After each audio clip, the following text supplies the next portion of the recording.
아 글쎄 안 들려 들을 뉴스 없어 아무 뉴스도 귀에 들어오지 않아 듣고 또 들어도 들을 뉴스 없어 만든 게 이프로야 이동영의 뉴스 정면 승부.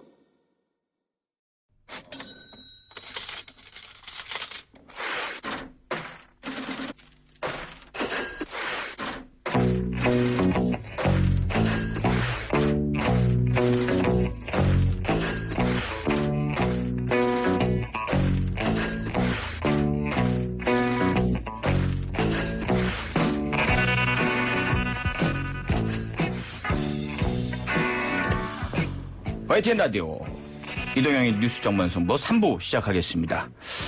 그 전에 그 말씀 좀 잠깐 드릴게요. 원래 1, 2부 때 말씀을 드려야 되는데 오늘이 그 청취율 조사 마지막 날이라고 합니다. 이제 6시 넘었으니까 지금 말씀을 드려야 될 것 같아요.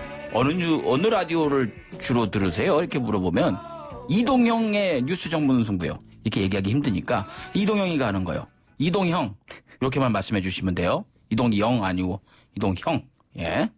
부탁드리겠습니다. 자, 경제 베스트 라인업으로 가볼게요. 우리 미디어 조인디의 고란 기자 나오셨습니다. 안녕하세요. 네, 안녕하세요. 왜 조인디예요? 그 조인, 함께 하자라는 의미의 블록체인 하면 디센트럴라이즈드라고 해가지고요. 탈중앙화 하거든요. 두 개를 합쳐서 만들었습니다. 예, 괜히 물어봤네요. 예, 네. 들어도 모르는 걸. 예. 죄송합니다. 예. 네네. 그냥 같이 잘하자. 네. 예. 자, 얘기 시작 전에 오늘 김정은 사망설, 위독설 나오면서 주가가 아주 요동을 쳤습니다. 시황 정리 좀 해주시죠. 일단 출발은 1% 안팎으로 하락했어요. 왜냐하면 워낙 그 전날 뉴욕 시장 상황에 따라서 영향을 받는데 전날 뉴욕 시장이 별로 좋지 않았거든요. 유가가 선물 시장에서 마이너스라는 기록적인 가격을 보이면서 네. 하락 출발했었는데 그냥저냥 뭐 그렇게 유지를 하고 있다가 갑자기 10시 50분쯤에 김정은 북한 국무위원장이 위독하다라는 외신 보도가 나오면서 주가가 떨어지기 시작했습니다. 오전 11시 30분쯤에는 1850선까지 밀리면서 45포인트 넘게 하락했거든요. 그러다가 이게 아니다, 괜찮다라고 하면서 특이 동향이 없다라고 우리 정부가 발표하면서 낙폭을 줄여서 결국 1% 하락 마감했습니다. 네. 좀 복구가 되고 마무리됐네요. 네, 맞습니다. 네네. 이동영 작가가 확 떨어졌을 때 일주일 쉰다고 그러다가 다시 복귀를 생각을 했었던 떨어진다는 얘기를 듣고. 지금 다. 네. 그렇군요. 네. 예. 국제 유가가 또 난리예요. 네. 어디에요? 사우디하고 러시아하고 합의를 했다고 해서 이제 안정되나 했는데 네. 다시 이제 말도 안 되게 떨어졌다. 마이너스까지 갔다. 그건 네. 무슨 의미입니까? 이 가격이 마이너스를 저도 처음 봤고요. 모든 시장 참여자들이 다 처음 봤다라고 해요. 이게 뭐예요, 이게? 이거 웃기죠. 어떻게 마이너스지? 그러면 석유를 사가면서 야 내가 돈을 좀 줄 테니까 석유 좀 사가 이거거든요. 그러니까 이게 어제 뉴욕 상업거래에서 거래된 5월 인더분 미국 서부 텍사스유 WTI라고 하죠. 배럴당 마이너스 37.63달러예요. 그러니까 한 4만 원 정도를 줄 테니까 1배럴 좀 갖고 갈래? 이렇게 하는 거예요. 이게 뭐 저장할 데가 없어서 그런 거예요? 기름은 계속 나오는데? 네, 맞습니다. 어머머머머. 네, 이게 이유가 지금 정확히 말씀해 주셨는데요. 예.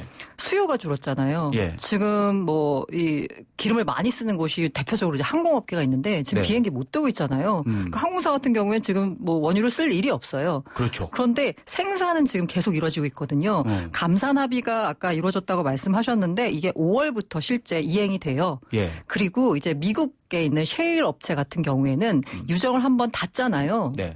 그러면 이걸 다시 재개하려면 돈이 또 너무 많이 듭니다. 그러니까 일단 열어놓고 조금씩 계속 생산해내고 있는 거예요. 야. 그러니까 사줄 사람은 없는데 일단 생산을 해놓고 있는 거거든요. 그리고 이게 마이너스 가격이라는 이상 가격이 나온 게 이 선물 시장의 약간 특이한 구조에 있는데요. 네. 앞서 제가 마이너스 가격 같다는 게 5월 인도분 WTI 가격이에요. 6월 인도분 가격은 아직 20달러 선에 거래가 되고 있습니다. 5월 인도분 만기일이 21일이거든요. 그러니까 네. 그 현지 시간으로 21일. 그러니까 20일은 만기일 전날이에요. 근데 이걸 이제 선물을 거래하는 이제 그 거래한 사람들이 누구냐면 그냥 이거는 내가 선물을 사고 팔아서 수익을 얻자는 거지 실제로 석유가 필요한 사람들은 아니거든요. 그렇죠. 예. 네. 근데 만약에 이 만기일까지 다음 물, 그러니까 이 롤오버라는 표현을 쓰는데 6월 물로 갈아타거나 아니면 이걸 자기 청산하지 않으면 진짜 가서 석유를 갖고 와야 돼요. 그러니까 선물하시는 분들은 돈 많은 분들, 뭐 전문가들 이런 분들이잖아요. 큰 돈 버시는 분들. 뭐 그렇게 하기보다 여기서 제가 선물한다 할 때 트레이더를 말하는데 네. 이 트레이더들은 그냥 가격을 가지고 샀다 팔았다는 게 종이만 가지고 증서만 가지고 거래하는 사람들이지 원유가 하등에 필요한 사람들이 아닙니다. 그런데 갑자기 이게 만기까지 이걸 자기가 갖고 있잖아요. 그러면 진짜 가서 배럴 갖고 와야 돼요. 네. 쌤통인 건 아니죠. 생성은 아니고요. 아니죠. 네. 예. 그러다 보니까 이걸 내가 석유를 받아오면 이걸 어디다 놔둘 수도 없잖아요. 예. 그럼 이걸 또 버리자니 이거 원유는 폐기물이에요. 버리는데도 돈이 듭니다. 그러면 그럼 자기 포지션을 청산을 해야 되는데 예. 영원에도 처음에는 이게 18달러에서 시작을 했거든요. 그런데 내가 가격을 내려서 17달러, 16달러 이렇게 시작을 하다가 심지어는 0달러. 그러니까 거저 갖고 가라라고 하는데도 아무도 받아가는 사람이 없는 거예요. 그러면 탱크 큰 거 있는 사람이 네, 맞아요. 돈 준다는데 받아다가 네. 그러면 주면 되죠. 우리나라는 어때요? 우리나라도 지금 저장고가 아직 있는데 그리고 예. 최근에 이제 정부가 비축유를 저장할 수 있는 정부가 갖고 있는 한국 석유공사가 갖고 있는 저장고가 있어요. 예. 거기에다가 이제 민간한테도 좀 빌려주겠다라고 한 거거든요. 오. 근데 이 원유 시장이라고 하는 게 선물 시장이 대부분이 다 그 미국 뉴욕 상업거래에서 거래된 그 규모가 제일 크거든요. 예. 근데 거기서 벌어진 일이 뭐냐면 이렇게 빨리 어딘가 누군가 받아줘야 되는데 받아줄 곳이 없잖아요. 예. 그러면 말씀하신 대로 저장고에다 넣어야 되는데 이미 그게 꽉 찬 상황이에요. 지금 현재 진짜 실물로 찬 거 보면 전체 용량이 한 70%가 찼다라고 해요. 네. 야 그럼 30% 남았잖아. 지금 공짜지 아니죠. 마이너스니까 돈을 네. 더 받고서 그걸 받아서 저장해 뒀다가 가격이 오른 다음에 팔면 되잖아라고 생각하기 쉬운데 이미 그 나머지 30% 물량마저 예약이 차 있다라고 합니다. 네. 그 여기서 또 차이가 나는 게 뭐냐면 브렌트유하고 WTI거든요. 브렌트유는 북해산 네. 아니에요. 북해산 바다잖아요. 네. 이거 캐면 저장할 데가 없잖아요. 바로 실어야 되잖아. 그러면 그냥 유조선 하나 빌려서 배에다가 싣습니다. 그래서 지금 현재 17일 기준으로 전 세계 해상에서 떠돌아다니는 기름이 1억 4천만 배럴에 이릅니다. 뭐야 이게. 옛날만 해도요. 네. 우리 어렸을 때 금방 그 석유 없어진다고 그래가지고 우리나라 그 인류가 큰일 난다 했는데 맞아요. 그 뭐랄까 탐사 기술이라고 해야 되나요? 지금 계속 나오고 있죠. 이거 뭐 네, 맞아요. 그리고 깔고 앉아도 결정적으로 되겠어요? 네, 미국에서는 이제 셰일 혁명이라고 그래가지고 예. 지금 원유를 걱정할 필요가 없는 수준까지 왔고요. 게다가 최근에는 이제 그 환경 이슈도 있기 때문에 점점점 석유 하는 버전이고 WTI 같은 경우는 아까 브렌트유는 바다에 유조선 띄우면 된다라고 했잖아요. 네. 근데 이거는 내륙에 있어요. 이거를 이제 유조선에 띄우겠다고 저기 해안까지 갖고 가서 이렇게 싣고 하는 비용이 더 듭니다. 야, 진짜 골치 아프겠네. 그러니까 이거 어쩔 수 없다 보니까 이제 마이너스 37달러라는 정말 볼 수 없었던 가격이 나타납니다. 근데 이 유가가 굉장히 바닥인 지가 꽤 됐잖아요. 맞아요. 근데 네. 주유소 기름 가격은 100원 내렸어요. 네, 이게 그 유통 구조에 관련된 뭔지는 알겠는데 유유소가 이제 오르면 바로 올리고 이게 네. 오르면 바로 올리니까 그게 미운 거예요. 그 약간 그 업체 측에서는 안 그런다라고 하는데 저도 소비자의 한 명으로서 체감적으로 느낄 때는 떨어질 때는 굉장히 군뱅이처럼 떨어뜨리거든요, 가격을. 그러니까요. 근데 올릴 때는 정말 빨리 올립니다. 그래서 미워하는 거예요. 서운하고. 그래놓고 이제 중요한 건 자기들 어려울 때는 국민들한테 도와달라고 그러고 국민들 세금으로 도와주고 돈 벌면 또 자기들 뒷주머니에 집어넣고 그러니까 국민들이 이렇게 예쁘게 안 보죠. 갑자기 또 세금 얘기가 나오니까 사실 이렇게 되면서 정유업계가 상당히 어려워진 상황이라서 뭔가 정부에 요청을 할 수도 있는데 이런 반감이 있어서 걱정이 되긴 하네요. 예, 네. 뭐 제가 뭐 세금을 많이 내진 않지만 네. 아무튼 조금이라도 내니까 이런 얘기 하는 겁니다. 네네. 예.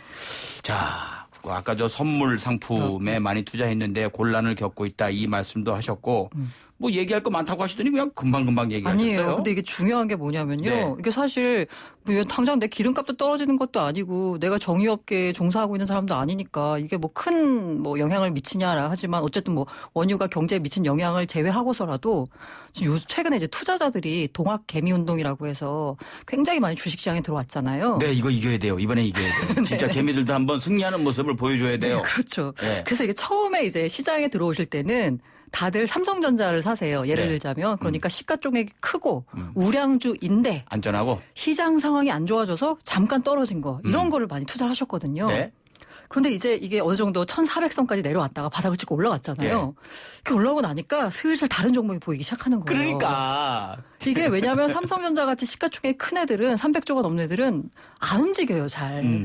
이렇게 무겁잖아요. 예. 근데 옆에 봤더니 저기 내 옆에 앉은 대리는 코스닥 종목에 뭘 하나 투자했다고 하는데 수익률이 갑자기 너무 많이 난 거예요. 무슨 바이오에 투자했다고 하는데. 네.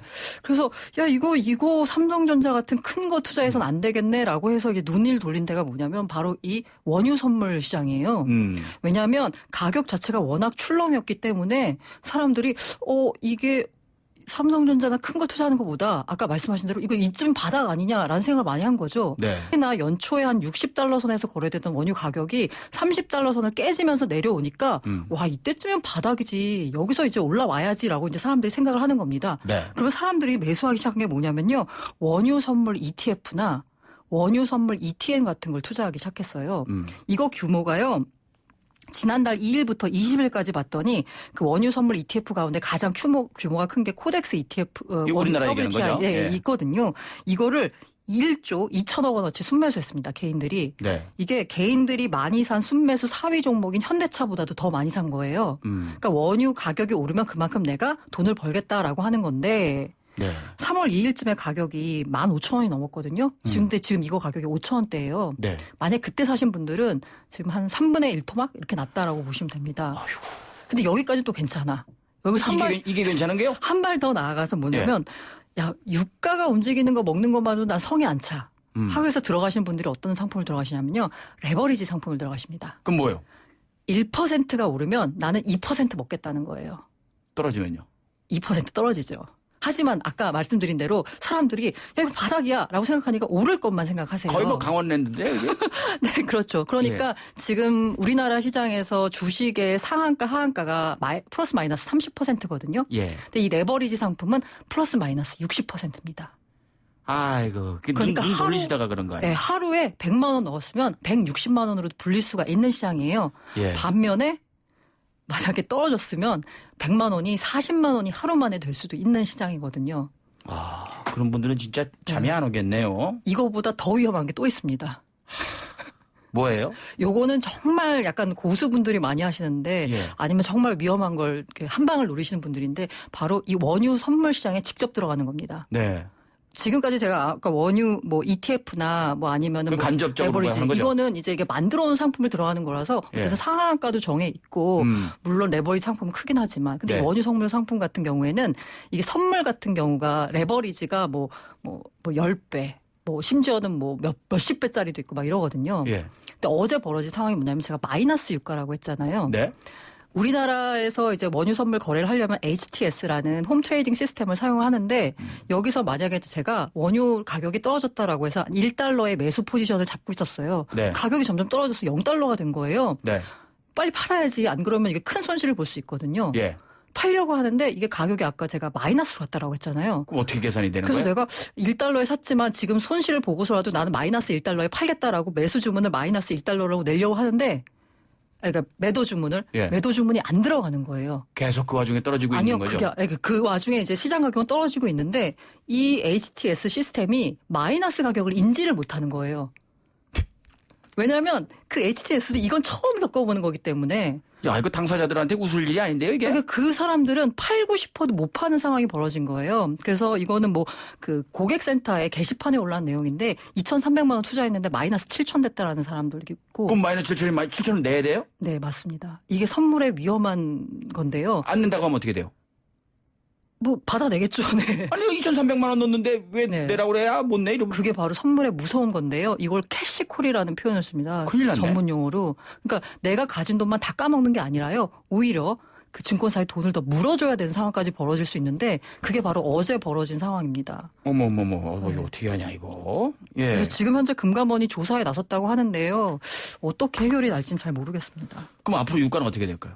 잘 모르죠. 그걸 알면은 신이겠죠. 네. 근데 일단은 보통 지금 현재 제가 아까 월물, 아까 5월물, 6월물 말씀드렸잖아요. 네. 그러면은 이제 멀리 있는 유가가 지금 현재 더 높게 거래가 되고 있습니다. 그러니까 11월물 같은 경우에는 30달러 선 근처에서 거래가 되고 있거든요. 예. 이건 뭐냐? 사람들이 그때쯤이면 수요도 살아나고 기름값도 오르겠지라고 생각을 하는 거예요. 예. 그러니까 앞으로 이제 점진적으로 오를 가능성이 있는데 유가나 주가나 지금 현재 상황은 다 코로나한테 물어봐야 된다. 이런 말이 나올 정도로 지금 현재 이 코로나19로 인한 경제 봉쇄 상황, 거의 중단 상황이 해소가 돼야지 뭐 수요가 살아나니까 가격이 오르겠죠. 예, 이 얘기는 아시는 분들은 들으면 들을수록 짜증날 거고 모르는 분들은 이게 뭔 얘기야 이러실 테니까 쉬운 얘기로 넘어가죠. 네, 코로나19 말씀하셨으니까. 네. 그냥 쉬었다 하는 분이 사상 최고치를 기록했다고. 네, 이것도 좀 답답한 소식인데요. 아무것도 안 하고. 이게 고용 통계조사잖아요. 통계를 네. 할 때 응답 중에 쉬었음이라고 있습니다. 네. 이게 진짜 답변 항목 중에 있는데요. 일할 능력이 있지만 내가 왜 지금 일을 안 하고 있냐라고 할 때 항목 중에 병원 치료, 네. 가사, 육아 예. 이런 체크할 수 있거든요. 근데 그거 말고 기타 등등 모든 게 다 그냥 쉬었음이에요. 제가 지난주까지 그냥 쉬었음이었거든요. 네네. 예. 그냥 쉬었음 같은 경우에는 사실 실업자로 잡히진 않거든요. 예. 근데 잠재적 실업자라고 봐야 되고요. 보통의 경우에는 정년퇴직을 한 분들이 지금 정년퇴직을 했으니까 일을 하는 상황은 아니잖아요. 네. 그렇다고 딱히 뭐 구직 활동을 하는 것도 아니지만 그냥 지금 현재는 그냥 쉬었다라고 해서 표기를 하거든요. 예. 그런데 특이한 게 뭐냐면 3월 고용 동향에 나온 그냥 쉬었음 인구 가운데 20대 인구가 41만 2천 명을 기록했어요. 아이고. 지난해 같은 기간보다 10만 9천 명이 늘었거든요. 20대 인구가 이렇게 많이 늘어났다는 건 말 그대로 그냥 쉬려고 해서 쉰 게 아니라 지금 현재 채용을 안 하고 있거나 혹은 그 뭐 채용을 하더라도 뭐 지금 일자 다시 쫓겨나거나 이런 상황이 지금 벌어지고 있다는 것은 심각한 상황입니다. 하긴 뭐 저희 가게만 하더라도 이제 운영이 안 되니까 너무 적자가 나니까 이제 집사람이 다 나가서 하고 있거든요. 네. 이런 소상공인이 굉장히 많을 거란 맞아요. 말이죠. 이 국가적으로 좀 대책을 좀 마련을 해야 될 것 같다라는 생각이 들어요. 항공업 아까 얘기해서 항공업에서 기름을 안 쓰니까 또 이것도 네. 일조를 했다 하셨는데 거기 직원들도 지금 심각한 상황이라면서요? 네. 그 이제 저비용 항공사가 어려운 건 뭐 뭐 하루 이틀이 아니고 네. 양대항공사라고 하는 아시아나항공 같은 경우는요. 전 직원이 매달 15일 이상 무급휴직을 하고 있어요. 네. 이 얘기는 뭐냐? 전 직원이 월급의 절반만 받고 있다는 거였거든요. 이걸 4월까지로 했었는데 네. 무기한 연장했습니다. 사정이 좋아질 때까지 계속 앞으로 이렇게 가겠다. 예. 이 와중에 또 대한항공은 고은이가 자기 거라고 제주도 골프장에서 그 내놓으라고 그 유전자 검사한다고 하고 있으니 참 답답한 노릇입니다. 네. 자, 정부는 어떤 대책을 준비를 하고 있어요? 사실 정부가 딱히 대책은 없는데 어쨌든 일자리의 중요성에 대해서 인지하고 있는 것만은 맞습니다. 문재인 대통령도 4.19 혁명 기념식에서 바이러스뿐 아니라 외환위기 이후 최악의 경제 위기 상황을 함께 이겨야 한다. 핵심은 일자리를 지켜내는 것이다라고 말을 했고요. 정세균 국무총리도 오늘 국무회의에서 빈틈없는 방역도 중요하지만 코로나19로 인한 경제 위기 극복도 시급한 과제다. 특히 고용 상황이 매우 엄중하다라고 얘기해서요. 내일 5차 비상경제대책회의가 열리거든요. 네. 여기서 아마 고용 관련된 대책이 나올 것으로 보입니다. 네. 자, 오늘 말씀 잘 들었고요. 형님 말씀 잘하시네요. 아나운서 출신은 아니시죠? 아닙니다. 네. 예. 말씀 너무 잘하셔서 너무 편하게 들었습니다. 자, 잘 들었고요. 고란 블록체인 미디어 조인디 기자님이었습니다. 고맙습니다. 네, 감사합니다. 네. 예, 3부 여기까지 하는데요. 4895님이 강성범 씨랑 목소리 똑같은데요, 이분? 아이, 양반 봐라. 저 강성범이요. 수다면이지요. 4부에서 뵙겠습니다.